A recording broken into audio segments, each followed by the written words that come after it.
Eu estou lendo Água Viva da Clarice Lispector e esses dias me peguei pensando. A Clarice Lispector virou meme.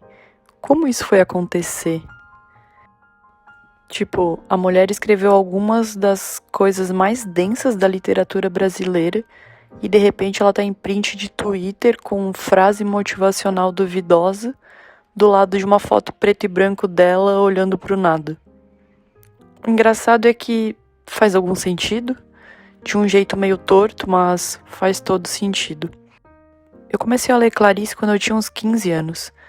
E olha que 15 anos é uma idade muito específica para isso, porque você não entende nada, mas acha que entende tudo. Então, você lê e fala, nossa, que profundo, sem saber exatamente o que está sendo dito.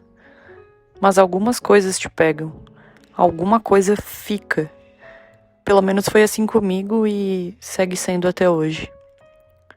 E acho que foi aí que eu comecei a perceber que a literatura brasileira podia ser muito interessante, porque antes da Clarice, a literatura no Brasil para mim era aquela lista de autores do ensino médio que você lê porque tem uma prova para fazer.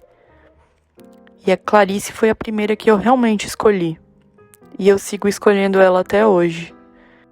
Um dia ainda pretendo ter todos os livros dela na minha estante e ler todos, obviamente.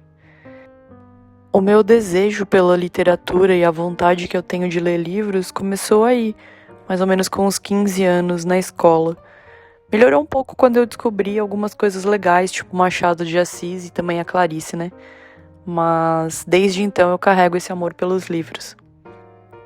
E, bom, de repente você cresce, vai relendo a obra da Clarice e começa a entender um pouco por que ela incomoda tanto.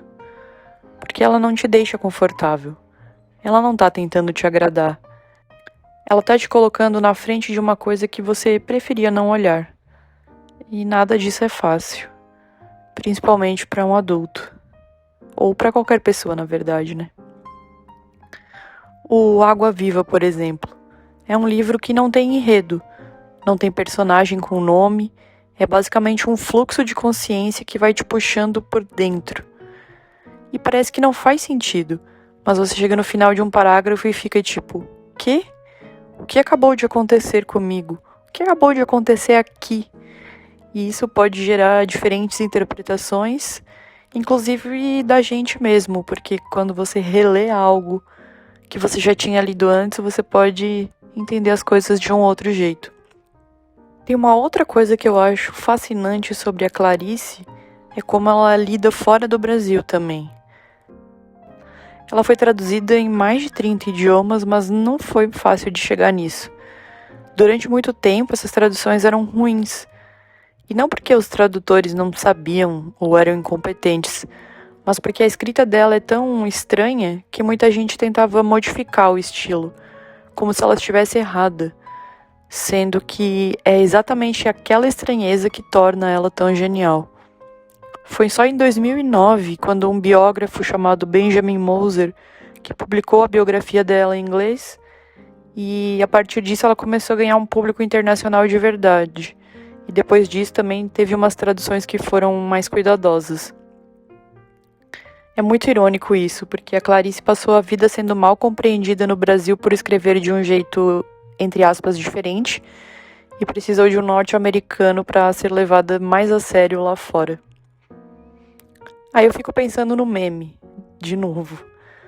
Porque as frases que circulam, tipo aquelas de fundo preto com a fonte elegante dela olhando pro nada, elas não são necessariamente falsas.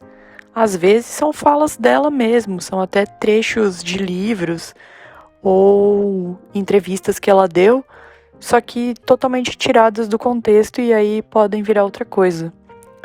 Viram tipo um conteúdo seja você mesmo, ou sinta tudo profundamente, ou nossa, olha como eu sou complexa e misteriosa.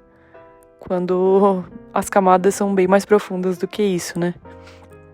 Além do que, a Clarice provavelmente odiaria tudo isso. Ela não estava tentando inspirar ninguém. Ela estava tentando entender alguma coisa que não cabia em palavra nenhuma. Mas, ao mesmo tempo, se os memes fizeram alguém pegar um livro dela pela primeira vez, tudo bem. Ela é uma das autoras mais difíceis que eu já li e também uma das mais compartilhadas na internet. Ela virou estética antes de virar leitura para muita gente. E não tem nenhum julgamento nisso, não. Não importa qual seja a porta de entrada, o que importa é que você entre e continue lendo. Se você nunca leu Clarice, eu não recomendo começar pelo Água Viva. Vai ser um choque e talvez você não consiga avançar na leitura. Eu recomendaria começar pela A Hora da Estrela ou Laços de Família, que tem algo com história, com personagens. Vai com calma, que você não vai se arrepender. E se você leu e achou difícil demais, bom, diria que isso é normal. Ela realmente é difícil. E você sempre pode voltar quando quiser. Ela vai continuar lá, olhando pra você com aquela cara de quem sabe de algo que você ainda não descobriu.